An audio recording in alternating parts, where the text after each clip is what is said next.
Hello everyone and welcome back to the Belgian Beer Brothers channel. Past few days we've been all over the place, going from Spain over Belgium to France and back.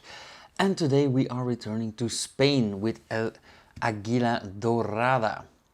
Now we've already had El Águila Sin Filtrar with that cool gimmick of turning the can upside down. Well, today we're having its brother. We've already established that El Águila translates to the eagle in English, and Dorada comes from de oro, or of gold. So Dorada translates to golden. Together we get the golden eagle, but of course this also refers to the beer's color, being brewed with caramel malts and maize.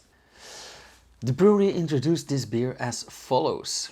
In Spanish, of course, una lager especial de 5.5% ABV que regresa inspirada en su receta original añadiendo un toque actual. El Águila Dorada es una cerveza dorada y brillante gracias a la calidad de sus maltas caramelizadas, una cerveza muy refrescante de cuerpo suave y ligero, perfecta para disfrutar en cualquier momento del día. El sabor Dorada de 1900, or in English, a special 5.5% ABV lager that returns inspired by its original recipe, adding a modern twist.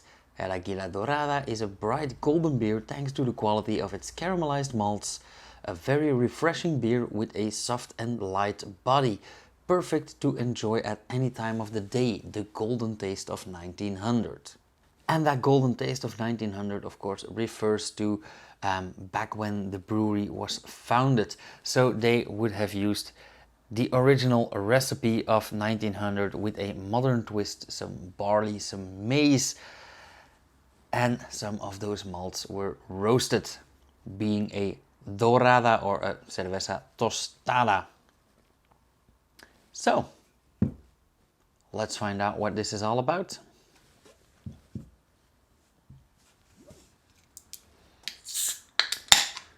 Now, unlike the Sin Filtrar, we can just pour this. We don't have to turn or shake the can.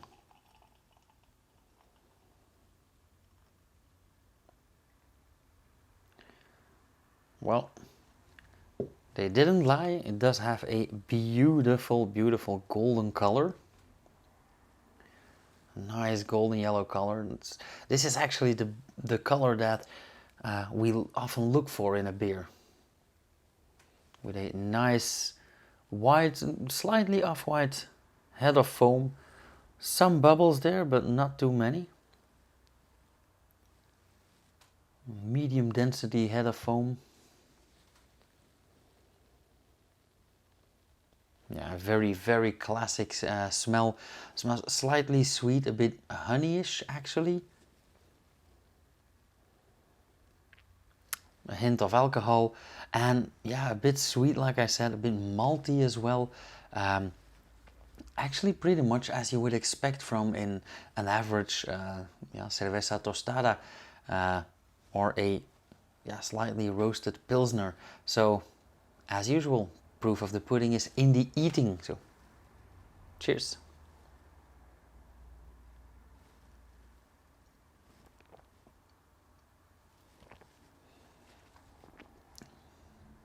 Oh yeah, very nice. The first thing that springs to mind is actually the bitterness in this beer. It is bittersweet, as we say, so it is quite bitter with a lot of sweetness around the edges. Again, I'm getting some hints of honey, although it's not in there, but it's of course a byproduct of those caramelized malts.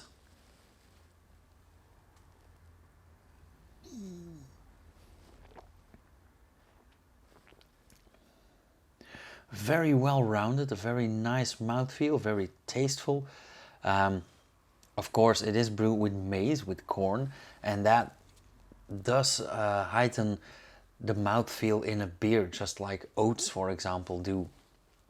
So a very well-rounded mouthfeel, and I think a bit of the leftover sugars are in there as well, which also contributes to a very full rounded mouthfeel. So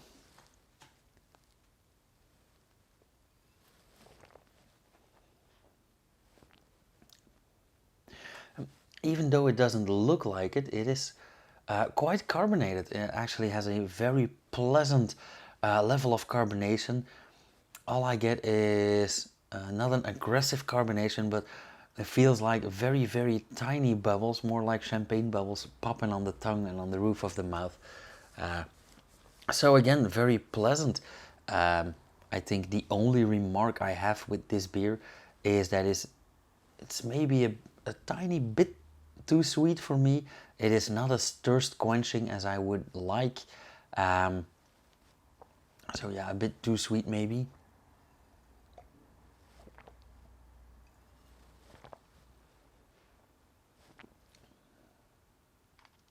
And also the aftertaste is, well, not entirely unlike the initial taste, but the aftertaste is a bit, how should I say this?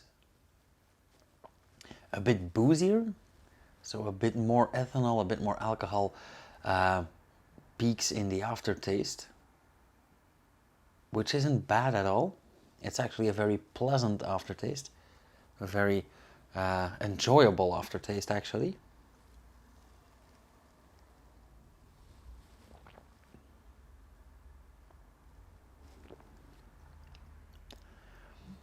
Overall, a very nice beer.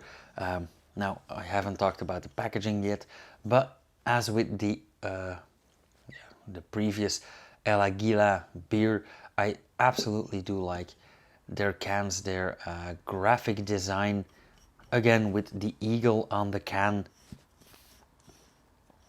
and the way they actually paint a very vivid picture, a very modern, very lively design with actually only 3 colors. The dark blue for the background, the white that only states the name and the extra text on the can, and the yellow for the logo and the streaks and all the extras. Also this tiny silver stamp here, actually a watermark, saying inspirada en la receta original dorada y refrescante desde 1900. So again, inspired on the original recipe from 1900s, toasted and refreshing.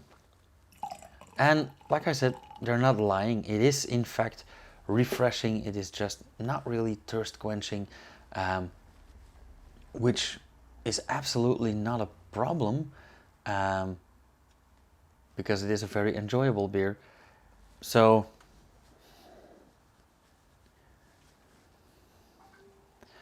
okay, let's see. How should I score this beer? I do enjoy the initial taste. I do enjoy the aftertaste. It has a very pleasant smell, a beautiful color, but like I said, it is a bit too sweet for my taste. So let's call this an even 3. Yeah, that's about it. As usual, if you guys like this video, let me know down in the comments or hit that thumbs up. Much appreciated. If you have any remarks, any requests, or you want to share your own experience with this beer or with this brewery, yeah, comments are open to the public. If you want to see more, subscribe, hit the bell icon, and you'll get notified whenever I upload something, which should be every Monday, Wednesday, and Friday at 6 p.m. Eastern Standard Time, or, well, our time. So, until then, cheers!